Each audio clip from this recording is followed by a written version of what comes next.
All right, so let's begin. You say the concerns and outstanding issues have been resolved. Could you give us some clearer details on what the agreement entails? Well, it's not actually a particularly long agreement, but I think that it encapsulates the key points that have formed, the basis of this dispute that has been, going on intermittently for the last 6 years.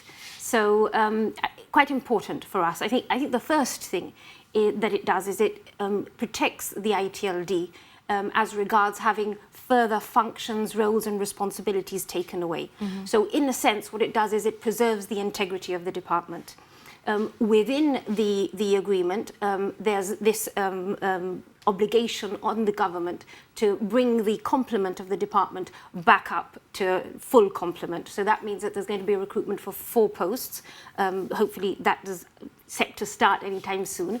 So at the least, the department will be, full complement, for the first time in 6 years. So that's absolutely wonderful. And then, the specific issues that have formed part of this dispute have been dealt with. In relation to the cyber security roles and functions, there was going to be an amendment to the civil contingencies legislation to remove those roles and responsibilities from ITLD. Within the agreement, it is the government pledges not to remove them, not to do that those amendments. So that's wonderful. Also, the Security Operations Centre, there was also a move to remove that from ITLD. That will now be staying.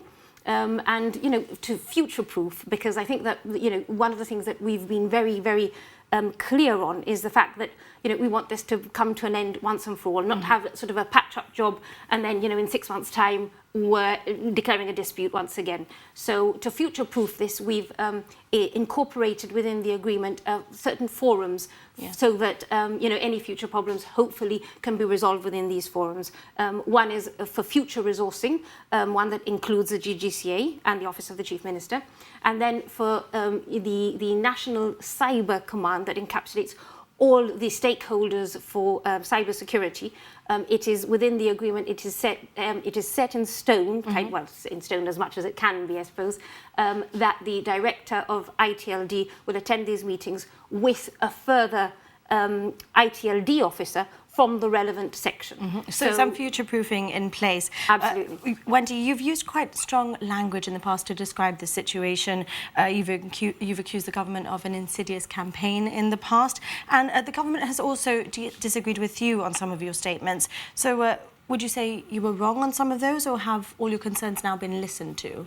Well, I think that certainly, as a culmination to, these 6 long years, yes, we do feel that the major concerns have been addressed, absolutely, and, we're very grateful for that. To answer your question about how it's felt, I've often drawn the analogy with the members, look, this is like a siege. We are being besieged on all sides. It's very important to stand strong and, withstand that, which it's been a long road, So I don't think that it's been an exaggeration, and I commend this membership. They have been so resilient. They have, they've been an example of solidarity in difficult times. So it is somewhat difficult to reconcile what we've heard in the past and what we've heard now. All of a sudden, this has been done. So what guarantees do you have? Why now is there this place of trust with the government on this matter? Trust, I think you come to an agreement, and, we have approached the agreement with good faith, I think positively and with a hopeful attitude.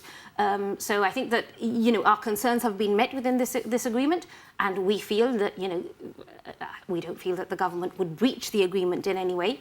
Obviously, if that were to happen, it would be extremely disappointing, and then we would, we'd come back together and then decide what to do about it. But we don't feel that there's going to be a breach. We hope that this is the first step to a new relationship of ITLD workforce with the employer, and I just wish all the best for this membership. So definitely some positive news. Very briefly before we go, what's the mood like amongst workers after reaching this agreement? Oh, everybody is, I think, very hopeful for the future.